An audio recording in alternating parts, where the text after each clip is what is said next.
using those two variations of the clock choke too. For instance, if I come under and I grab Carl's wrist, and as I try to hit the clock choke, when Carl clamps his elbow to his body and drops onto his hip, and then reverses me, okay? If I went with that modified version that I taught last week, anytime I'm here and Carl clamps, this hand that was on the wrist just switches to the collar. My hand was already in, it's the same grip, so when Carl drops his hip, I just put my head on the mat, and then I can tripod up.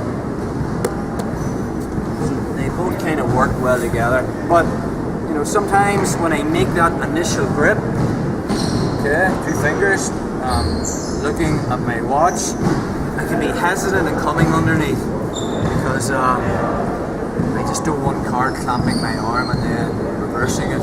People are very good at this escape. So again, the main thing is when I'm playing this, I want my weight on it, okay? So when my knees are off the mat, I'm putting a lot of weight. I have the grip on the belt.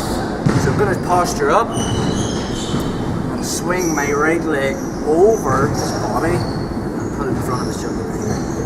Okay? I'm swimming my hand under now, I'll grab the wrist. When you're drilling this guy, stay low. Okay, I'm on about the partner on the bottom, because if he's way up high, it's not nice. So all I'm going to do is push with my feet and roll over my right shoulder. Stand up here.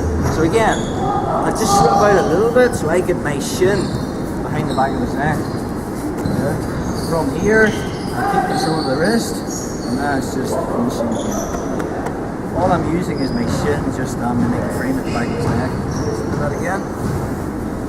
It's called the helicopter choke. So again, I have that initial grip that I had for the clock choke. So I can go for that clock choke. I can go for the Volley Ishmael variation as well. But again, rather than coming underneath and risk him clamping, I'll put weight in him. So again, I make the grip on the hip. My knees are off the mat.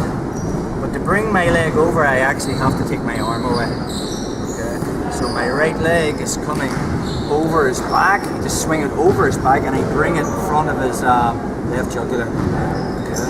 So from there, my right hand's coming underneath and I'm just making that initial clock choke grip. And all I'm going to do is push with my feet and roll over. So, just to get a little bit more leverage, I'll put my left foot on the mat and keep his right wrist into his body. I'll shrimp out a little bit to get my shin where I want it. And now it's just an extension. What'd you say, Carl? You want to do it again? No. Here. Make that initial grip again, rather than coming underneath. Hands, knees off the mat, pressure, comes back. When the moment's right, I'm just going to swing my leg over, okay. Make the underhook. From there, I just push with my feet as I roll over my shoulder. From there, keep the grip on the wrist. Again, I don't really have the angle here, so I'll put my left foot on the mat and shrug my hip, get my shin in the back of his neck, and then from there, it's just looking at the wrist. Okay, that's better.